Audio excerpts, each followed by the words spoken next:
말씀입니다. 오늘 주시는 하나님의 말씀은 사도행전 3장 1절에서 10절.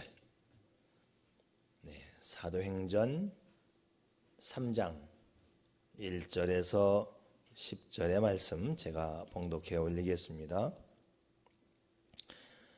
제9시 기도 시간에 베드로와 요한이 성전에 올라갈새 나면서 못 걷게 된 이를 사람들이 메고 오니 이는 성전에 들어가는 사람들에게 구걸하기 위하여 날마다 미문이라는 성전 문에 두는 자라.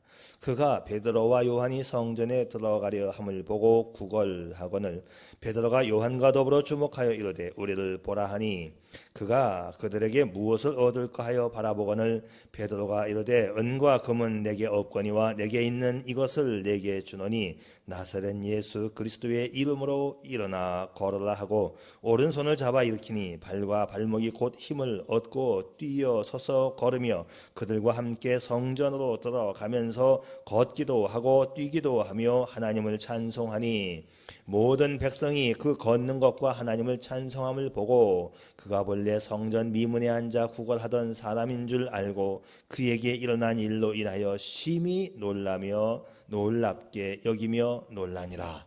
아멘. 네, 오늘 말씀의 제목을 보겠습니다. 안진뱅이가 40년 만에 예수를 만났다. 일부러 어떤 신문 제목처럼 그렇게 한번 엮어봤습니다. 정확하게는 안진뱅이가 40년 만에 예수님의 능력의 그 이름을 믿고 병 고침 받고 하나님 앞에 찬양했다. 그런 내용이 되겠죠. 자, 보통 이 오늘의 본문 말씀을 다룰 때에 안진뱅이에게 초점을 맞추는 것보다도 그날에 기도하러 올라갔던 베드로와 요한에게 초점을 맞추는 경우가 더 많습니다. 자, 그때에 베드로와 요한이 이렇게 말을 했죠. 은과 금은 없거니와 내게 있는 것으로 내게 주노니 곧 나사렛 예수 그리스도의 이름으로 걸어라. 자, 이렇게 베드로와 요한, 이 말을 했던 이 베드로와 요한에게 초점을 맞추면 사실 신앙적으로 교훈 얻을 것이 참 많아요. 자, 제9시 9시에 올라갔다 했는데 오늘 우리의 시간으로는 오후 3시가 되는 거예요. 자, 오후에도 성전에 올라갔던 사도들이었다. 기도가 많이 있었다는 사도들, 또 자신의 능력이 아닌 예수 그리스도의 이름의 능력으로 안진뱅이를 고쳤다. 또 하나님 앞에 영광을 올렸다. 멀쩡한 사람도 많은데 40년이나 된 이 안진뱅이에게 전도를 했다. 소외된 사람들을 돌보는 사랑의 사도들이었다. 교훈 얻을 것이 한두 가지가 아닙니다. 그런데 소외된 이 안진뱅이에게 오늘은 초점을 맞추어 보려고 합니다. 자, 이는 거지였고 안진뱅이였고 이름이 뭔지도 모르겠습니다. 성전 미문에 앉아 구걸하는 이 거지. 그런데 이 안진뱅이 거지가 베드로와 요한을 통해서 고침받고 성전에 들어가서 기뻐하며 찬양했다. 이것이 이 사람의 전부입니다. 자, 그러나 40년 동안 이름 없이 빚도 없이 그냥 거지로 살아온 이 안진뱅이가 병 고침 받고 구원받은 사실에 오늘 더 관심을 가져보려고 하는 그 이유는 이 거지가 우리와 더 밀접한 관계를 갖고 있기 때문입니다. 이 베드로와 요한은 요즘 말로 말하면 목사님들이고요. 그런데 이 40년 된 안진뱅이 거지는 우리의 모습을 대변해주는 일반인입니다. 우리도 예수 믿지 못하면 40년 된 이 안진뱅이 거지와 같이 비참한 우리들 아닙니까? 내가 돈이 있고 학식이 있고 예쁘고 잘생기고 똑똑하고 건강할지라도 사실상 예수님을 모르면 영적으로 우리는 이 40년 된 안진뱅이 거지와 다를 바가 없다는 말씀, 여기에서부터 오늘 말씀은 출발을 하겠습니다. 자, 오늘 겸손하게 나를 안진뱅이에게 대입시킬 수 있기를 바랍니다. 자, 나도 안진뱅이와 같은 사람이었다. 맞습니다. 그래요. 자, 그래서 오늘은 이 안진뱅이가 어떤 사람이었나를 좀 살펴보겠어요. 자, 이 사람은 말씀에 있는 그대로 나면서부터 안진뱅이였습니다. 선천적 중증 장애인이지요. 선천적 중증 장애인이다. 자, 우리와 비슷한 점이 보이지 않습니까? 모든 인간은 나면서부터 죄인입니다. 당시 유대인 사회에서는 날 때부터 장애인으로 태어나게 되면 하나님께 저주받은 것으로 간주가 되어서 다른 사람들과 함께 어울릴 수 없는 소외된 인간이고, 아울러 그런 사람은 성전 출입도 금지되었습니다. 참 비참한 인생이지요. 자, 이 사람은 하나님과 멀어진 인간을 대변해 주는 우리의 모습입니다. 두 번째, 이 사람은요, 성전 예배에서까지 제외되었어요. 유대인으로 태어났는데도 유대인의 대우를 못 받는 거죠. 누구나 유대인으로 태어나면 그 성전에 유대인의 뜰이 있는데 그 유대인의 뜰에 들어가서 예배하며 하나님 앞에 영광을 올려야 하는데, 무려 40년 동안이나 성전 예배에서 제외된 사람이에요. 성전 예배에서 제외되었다. 너는 성전에 오면 안 된다. 이건 무슨 뜻이냐 하면, 너는 살만한 가치가 없다. 너는 죽어야 돼. 그런 의미 아니겠어요? 성전 예배에서 제외된 사람, 거기서 유대인이 그런 대우를 받는다면 무슨 인생의 가치가 있었겠어요? 그런데 이 사람은 말이죠, 성전 미문이라고 하는 이 문 앞에까지 왔으면서도 성전에서 벌어지고 있는 일과는 아무런 관계가 없는 사람이었어요. 한 발짝만 더 그 안으로 들어가면 그곳에서는 인간을 향한 사죄의 은총이 벌어지고 하나님을 향한 인간들의 찬양이 울려 퍼지는 영혼의 안식과 축복이 그 안에서 이루어지는데, 그 예배에서 죄되고 있었던 이 사람이었습니다. 가만히 생각해 보면 예수 믿기 전 우리의 모습 아닌가요? 오늘날 교회가 참 많습니다. 그런데 이 교회 안으로 들어오지 않는 세상 사람들의 모습을 대변해주고 있는 이 안전뱅이 거지입니다. 세 번째, 이 사람은 자신의 목적만을 위해서 살아갔지요.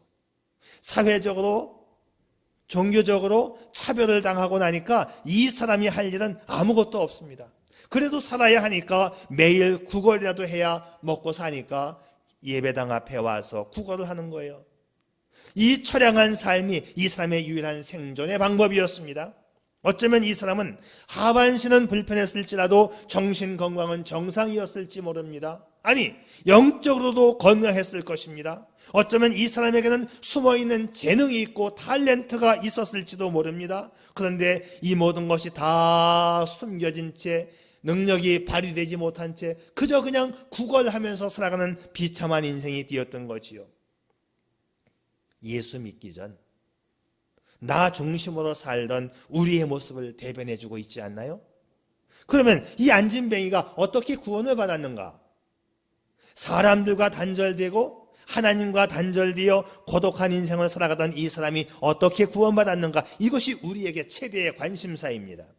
자, 물론 우리는 예수님을 나의 구세주와 주님으로 영접해서 구원받은 사람들이에요. 그러나 이 사람이 구원받는 모습과 구원받은 이후의 모습을 보게 되면 우리에게 또 깊은 교훈을 주고 있습니다.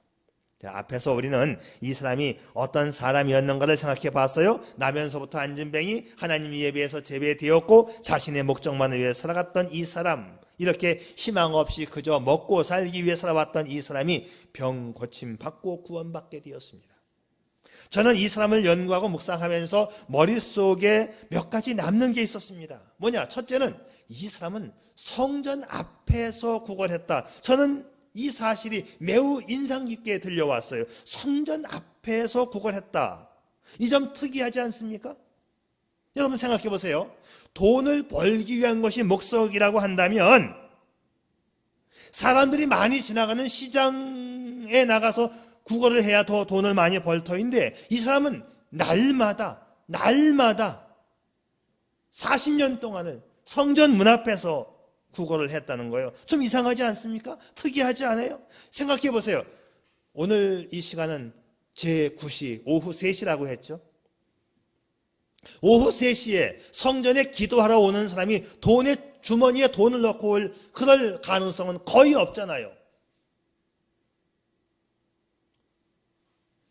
우리 교회 성도들은 돈이 많으니까 두둑히 넣고 와서 기도하면서 감사 응원도 하고 가는 성도들이 더러 있긴 하지만 이건 참 보기 드문 일이죠.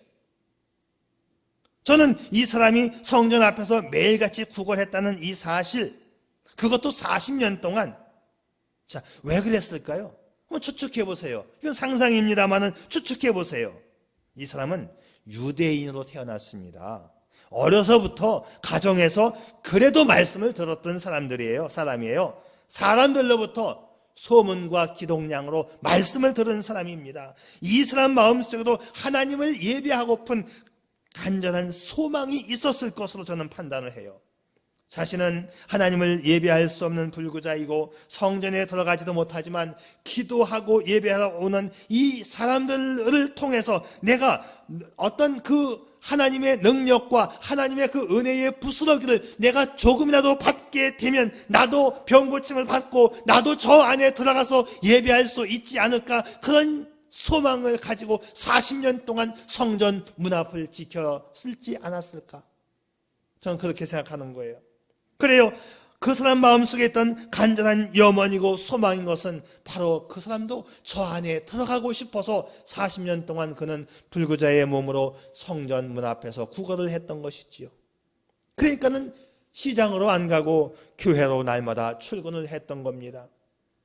감히 하나님을 부를 수 없는 죄인이지만, 감히 성전에 들어갈 수 없는 부정한 사람이지만, 이 사람의 마음속에는 누구보다도 강렬한 하나님에 대한 믿음이 있었던 것입니다. 많은 사람들이 이 사람을 평가하면서 평가절하합니다. 이 사람이 그랬다는 거예요. 배부른 사람이나 성전에 들어가지 그리고 하나님을 예배하며 찬양하는 거지, 나 같은 안진뱅이가, 나 같은 거지가 하나님과 무슨 상관이 있어. 나처럼 불결하고 더러운 사람은 거룩하신 하나님 앞에 접근하기에도 합당하지 않아 하면서 자신을 포기했다고 말하는 사람들이 꽤 있어요. 근데 저는 그렇게 보지 않습니다.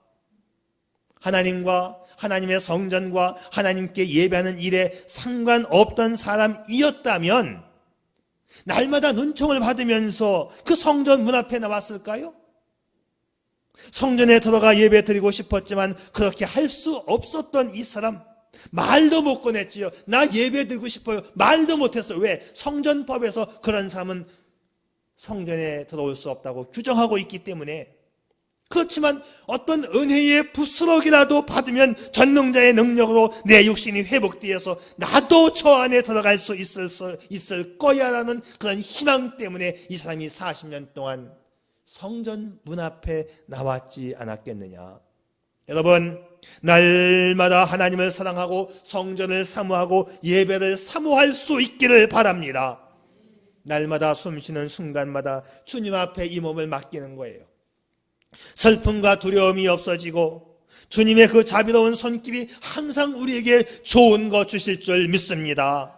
날마다 숨쉬는 순간마다 주님 앞에 이 몸을 맡깁시다. 수고와 평화와 안식을 주실 줄 믿습니다. 그 주님의 자비하심으로 나를 감싸주시고 힘을 주시고 항상 평안함 주실 줄 믿습니다. 날마다 성전 문 앞을 지켰던 그 믿음이 우리의 믿음이기를 축복합니다. 자, 그 다음에 이 사람은 40년간 은혜를 구했다는 거죠. 저는 이 사람의 행위 가운데서 인상 깊은 것, 성전 앞에서라는 단어와 40년이라는 이 말이 가장 인상적입니다. 비가 오나 눈이 오나 바람이 부나 이 사람은요 40년간 성전 앞을 지킨 거예요. 이 사람이 성전 문 앞에서 보낸 세월 정확하게 40년이라고 나와 있지는 않습니다. 제가 유추해서 말씀을 드리는 건데 사도행전 4장 22절 보면 이 병 나은 사람이 40여세가 되었다, 40세가 넘었다라고 되어 있어요. 그리고 3장 2절 말씀에는 나면서 못 걷게 된 이 사람은 날마다 성전 앞에 왔다라고 되어 있어요. 그러니까는 40살 넘은 이 사람이 날마다 어려서부터 나온 건데, 어려서부터 나왔다고 해갖고 태어나자마자 젖도 안 띄고 나왔겠어요? 자, 젖 띄고 아장아장 걷고 어느 정도 성장했을 때까지는 엄마 품에 있었겠지요. 그리고 이 사람이 적어도 한 5살부터 이렇게 구걸을 했다고 치면 40여세 되었다라고 했으니 한 45세라고 치고 5살 동안은 집에 있었다고 치면 정확히 40년 동안 집에 그 구걸하는 거지로 성전 앞에서 살아온 것이 되는 거예요. 또 많은 학자들도 그렇게 해석을 합니다. 자, 그런데 저는 이 성전 문 앞에 나와서 40년의 시간을 구걸만 하면서 보낸 시간으로 보지 않는 겁니다. 저는 오히려 은혜를 구한 시간이라고 보는 거지요. 앞에서 말씀드린 대로 여기 기도하러 오는 사람들, 예배하러 오는 사람들을 통해서 은혜의 부스러기만이라도 받으면 자기도 예배자가 될 수 있다고 하는 그런 믿음과 소망 때문에 40년을 성전 문 앞을 지키지 않았겠느냐. 여러분, 제 생각이, 제가 추측하는 것이 너무 과하다고 생각합니까? 이 사람이 돈 때문에 성전 문 앞에 와서 비가 오나 눈이 오나 그 앞을 지켰겠어요? 아니에요. 먹고 살기 위해서 구걸했다면 이 사람은 시장으로 갔겠지요. 지나온 40년 이 사람은 한결같이 성전 문 앞에서 은혜를 사모했던 겁니다. 그런데 보세요. 이날도 베드로와 요한에게 무엇을 얻을까 해서 두 사람이 걸어오니까 쳐다보았어요. 그러니까 베드로가 이 사람을 향해서 말합니다. 그 말이 아까 우리가 읽었던 말씀이에요. 은과 금은 내게 없지만 내게 있는 것으로 내게 주노니 나사렛 예수 그리스도의 이름으로 일어나 걸어라. 자, 보세요. 이 말씀 잘 묵상해 보세요. 만약에 이 사람이 정말 돈을 위해서 성전 앞에 나온 거라고 한다면, 형제여, 나에게 돈은 없지만 나사렛 예수 그리스도의 이름으로 일어나 걸으시오 라고 하는 말을 순순히 받아들였겠어요? 돈을 위해서 나왔다면 받아들였겠어요? 안 받아들입니다. 여보시오, 내가 40년 동안은 이렇게 살아왔어. 내가 약도 먹어보고 의원도 가보고 내가 다 해봤는데 소용이 없어. 돈 없으면 관둬요. 뭐 딴소리 해요 라고 말했을 것이 당연한 거 아닙니까? 그런데 이 사람은 화를 내거나 콧방귀를 뀌었다는 이 말씀이 없습니다. 어떻게 하지요? 그 다음 절 보겠습니다. 오른손을 잡아 일으키니 발과 발목이 곧 힘을 얻고 뛰어 서서 걸으며 그들과 함께 성전으로 들어가면서 걷기도 하고 뛰기도 하며 하나님을 찬송하니. 베드로가 손을 잡아 일으키는 그 행위에서 전혀 반항도 하지 않고 반대하지 않습니다. 성경은 베드로가 오른손을 잡아 일으켰다라고 하지만 이 전후 문맥을 보게 되면 베드로가 나한테 돈은 없다. 그런데 내가 예수 그리스도의 이름의 능력을 내게 주노니 하면서 손을 내밀 때 때는 이때다 하면서 이 안진뱅이도 손 좀 잡아주세요. 내 손 잡아 일으켜주세요 하면서 손을 내밀었지 않겠느냐 하는 거예요. 거부하거나 반항하지 않았습니다. 그래요, 내 손 잡아주세요. 나도 일어나고 싶어요. 내 손 좀 잡아주세요. 40년간 억눌려왔던 은혜에 대한 소망이 표출되는 순간입니다. 도와주세요. 도와주세요. Help me. 오늘 성경 말씀은 그가 은혜 받기를 사모했다는 것을 인정해주는 대목이 있습니다. 보통 사람 같으면 그가 안진뱅이에서 고침받자 어디로 갔겠습니까? 집으로 달려가는 거죠. 어머니, 제가 걷게 되었습니다. 아버지, 제가 걷게 되었습니다. 제가 이제 정상인이 되었습니다. 이렇게 집으로 뛰어가고 좋아서 시장거리로 뛰어가서 많은 사람들에게 자기를 보일 거 아닙니까? 어디로 들어갔어요? 그렇게도 가고 싶었던 그 성전, 그렇게도 사모했던 그 성전. 그는 성전으로 걸어 들어가서 걷기도 하고 뛰기도 하면서 하나님을 찬양했다. 여러분, 제 해석이 너무 과한 해석이에요? 잘못된 해석이에요? 문맥이 그렇게 말해주고 있잖아요. 40년 만에 들어간 성전, 40년 만에 불러본 하나님, 40년 만에 불러본 찬양. 안진뱅이는 이날의 감격을 위해서 40년을 기다려왔습니다. 금과 은 나 없어도 내게 있는 건 내게 주니 곧 나사렛 예수 이름으로 일어나 걸으라. 그는 걸었네, 뛰었네, 찬양했네. 그는 걸었네, 뛰었네, 찬양했네. 곧 나사렛 예수 이름으로 일어나 걸으라. 이거예요. 그런데 말이죠, 성경에는 유독 이 40이라는 이 숫자가 많이 나옵니다. 이 성경에 나오는 숫자, 이 40의 의미는 고난과 연단, 훈련과 정화의 시간으로서 이 40의 시간이 지나가면 고난이 끝나거나 문제가 해결되거나 어떤 새로운 장이 펼쳐지는 것을 항상 성경에서 보게 돼요. 우리 성경을 많이 읽었으니까는 다 알 겁니다. 노아 때의 비가 40일, 밤낮 40일 동안 내린 다음에 그칩니다. 애굽을 탈출해 나온 유대인들이 광야 생활 40년을 하고 나서야 가나안 땅에 들어갑니다. 또 이 광야 생활을 마치고 가나안 땅을 들어가기 바로 직전에 또 정탐을 하죠. 며칠? 40일 정탐을 해요. 골리앗은 40일 동안 이스라엘 군대를 괴롭힌 다음에 골리앗의 생이 마감됩니다. 선지자 엘리야가 광야에서 까마귀가 가져다주는 음식을 먹는데 40일 동안, 니느웨 사람들도 40일 동안 회개, 예수님도 광야에서 40일 금식기도 하시고 마귀에게 유혹받고, 예수님이 예루살렘 성전 붕괴를 예언한 지 40년 만에 성전이 무너집니다. 그리고 예수님은 다시 부활하신 다음에 40일 동안 세상에 있다가 하늘로 승천하시지요. 이것 외에도 40일 어떤 기간, 이 성경에 굉장히 많이 나와요. 이 기간이 지나가면 뭔가가 새로운 일이 항상 형성이 됩니다. 사순절도, 우리가 지키는 사순절도 부활절 전에 주일을 뺀 40일 동안의 기간이 사순절이에요. 이처럼 40이라는 숫자가 지나가면 기대했던 것 또는 기대할 만한 어떤 사건이 일어납니다. 또 성경에서 이 40이라고 하는 이 숫자를 이렇게 분석해 볼 수도 있어요. 원래 성경적 의미에서의 4는 동서남북을 가리켜요. 모든 지역이죠. 모든 방향입니다. 온 세상이라는 뜻이에요. 10은 인간의 완전수입니다. 그러니까 4와 10이 만나면 온전함과 완전함을 이루게 되는 거예요.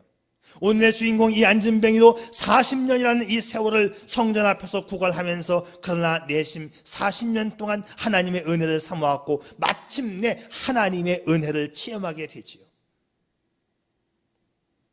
여러분 중에도 힘들고 어려운 시간 보내고 계신 분들 있나요? 40년만 참으세요. 세상에서도 나이가 40이 되면 이 불혹이라고 해서 세상 일에 정신을 빼앗겨 판단을 흐리는 일이 없는 나이가 되었다. 그게 불혹이에요. 유혹에 끌려가지 않는다.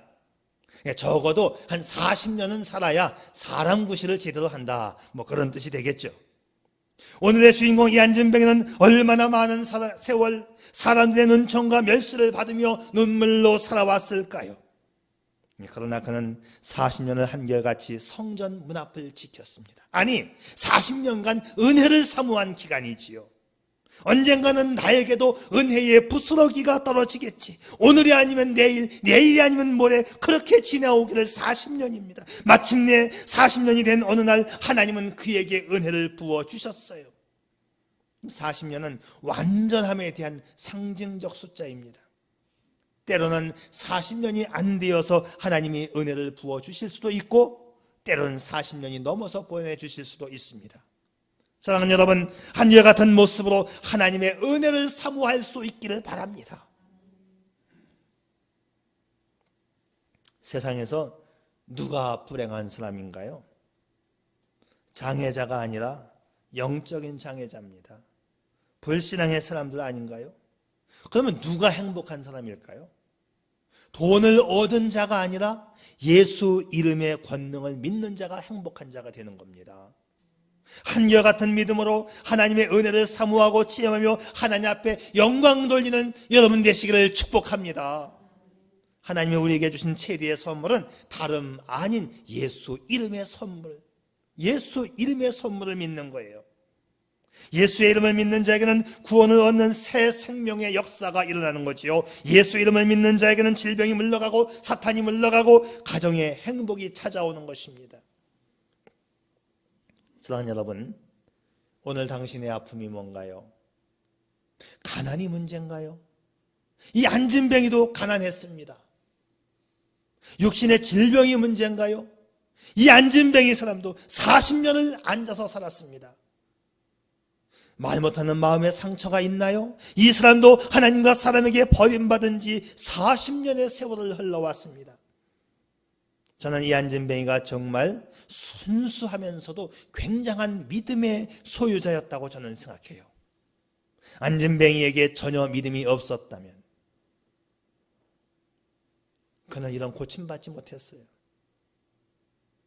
많은 사람들이 안진뱅이는 버림받은 사람이고 목적 없이 살다가 베드로와 요한 때문에 구원받았다고 하는 쪽에다가 그쪽 측면에 또 초점을 맞추는 경우도 있는데 저는 그렇게 보지 않는 거예요. 물론 사도 두 분 양반도 굉장히 훌륭한 분들이지요. 그런데 이 사람이 전혀 믿음이 없었는데 어쩌다 그냥 걸려들어서 병 고침 받은 건가요? 아닙니다. 제가 볼 때는 아무리 성경을 읽어봐도 그렇지가 않아요. 성경 말씀에 믿음이 없는데 저절로 되었다는 게 한 번도 나오질 않아요. 성경에 내 믿음이 너를 구원했다. 이스라엘 사람들 가운데서 이만한 믿음을 내가 보지 못했다. 네가 믿으면 하나님의 구원을 보리라. 믿음을 강조하지 믿음이 없는데 지나가다가 그냥 낚싯밥에 걸리듯이 턱 걸려가지고 걸었다? 그거 있는 일 없어요. 그렇지 않습니다. 안진뱅이는 그 이름, 예수의 이름과 그 예수 이름에 담아있는 능력과 예수 이름의 권세를 믿었던 것입니다. 사랑하는 여러분, 예배할 수 있을 때 예배할 수 있기를 바랍니다. 성전을 사모할 수 있기를 바랍니다. 예수 이름의 능력과 권세를 믿으시기를 바랍니다. 예수 이름의 능력으로 일어서기를 축복합니다. 그래요. 설교를 준비하는데 이 찬양이 생각났습니다. 예수의 이름으로 나는 일어서리라. 주가 주신 능력으로 나는 일어서리라. 원수가 날 향해 와도 쓰러지지 않으리. 주가 주신 능력으로 주가 주신 능력으로 주가 주신 능력으로 일어서리. 내 힘으로 일어서는 게 아니에요. 내 돈으로 일어서는 게 아닙니다. 주가 주신 능력으로 다시 일어서는 것입니다. 여러분, 내가 살려고 하지 마시고 주님의 능력으로 살려고, 주님 앞에 그 은혜의 부스러기라도 받으려고 몸부림치고 애쓰며 성전을 사모할 수 있기를 축복합니다. 중세시대의 그 신학자 가운데 토마스 아퀴나스가 있죠. 토마스 아퀴나스, 학교에서도 배우는 이름인데요, 신학자입니다. 가끔 선생님들도 그렇고 아퀴나스는 하는데 아퀴나스는이라고 하면 안 돼요. 아퀴나스는 이름이 아니고 동네 이름이에요. 아퀴나스에 살고 있는 토마스입니다. 아는 사람이 별로 없는데 그래서 토마스 해야 맞고, 아퀴나스는 하면 완전히 틀립니다. 자, 이 토마스는 이런 말을 했어요. 초대교회는 은과 금은 없지만 예수 그리스도의 능력이 있었다. 그런데 현대교회는 은과 금은 있지만 예수 그리스도의 이름의 능력이 없어졌다. 지금 이 세상을 변화시킬 믿음의 힘은 예수 그리스도의 이름의 능력을 회복하는 일이다. 사랑하는 성도 여러분, 세상이 무너져도 주님이 주시는 능력으로 사는 겁니다. 예수 이름 붙잡고 사는 것입니다. 주가 주신 능력으로 다시 일어서는 저와 여러분 될 수 있기를 축복합니다. 이 믿음의 능력은 사도만 행하는 것이 아니에요. 목회자만 행하는 것이 아닙니다. 예수 그리스도의 능력을 알고 그 가운데 믿음으로 살아가는 사람들을 통해서 오늘도 이 땅 위에 일어나는 우리 주님의 능력입니다. 오늘 본문의 말씀은 한 안진뱅이의 이 위대한 삶의 변화를 우리에게 증언해주고 있는 거지요. 모든 것이 좌절된 상태에서 주님의 은혜와 능력이 임하자 그는 한순간 삶이 바뀌었어요. 한순간 그는 일어섰습니다. 주님의 은혜는요, 한순간에 새 인생으로 변화시키는 은혜입니다. 오늘 당신에게 은혜가 필요하지 않나요? 그때 그 은혜가 절실하게 필요했던 그 안진뱅이가 오늘 당신은 아닌가요? 네, 당신입니다. 당신도 이 은혜가 필요합니다. 당신도 이 은혜를 한결같은 모습으로 주님의 그 은혜를 사모하시기를 축복합니다. 축복합니다. 기도하겠습니다. 하나님의 은혜는 한결같이 사모하는 자에게 주어집니다. 당신도 은혜가 필요한 이 안전뱅이라면 한결같이 은혜를 구해야 합니다. 안전뱅이는 자신의 체면도 사람들의 야유와 눈총도 아랑곳하지 않았습니다. 누가 뭐래도 그는 오직 은혜를 사모하여 40년간 성전 문 앞으로 나왔습니다. 안전뱅이는 이런 심정이었겠지요. 나는 안전뱅이입니다. 그래요, 나는 하나님 앞에 저주를 받았습니다. 나는 부정한 사람입니다. 그래서 나는 성전에 못 들어갑니다. 당신들이 나를 손가락질해도 나는 상관없습니다. 그러나 나는 주님의 은혜를 사모합니다. 하나님은 한결같은 이 믿음의 소유자 안전뱅이를 축복했습니다. 오늘 우리가 이 한결같은 믿음으로 성전 예배를 사모하고 주님께 구하면 주님께서 우리에게 큰 은혜로 함께 하실 것입니다. 그 은혜의 주인공으로 사람들을 감동시키는 믿음의 소유자가 당신과 당신의 가정이기를 축복합니다. 아버지 하나님, 믿음으로 또 다른 세상을 열어가게 해 주시옵소서. 믿음으로 하늘의 축복을 받게 해 주시옵소서. 믿음으로 은혜 충만한 나의 삶이 되게 해 주시옵소서. 예수님의 이름으로 기도드리옵나이다.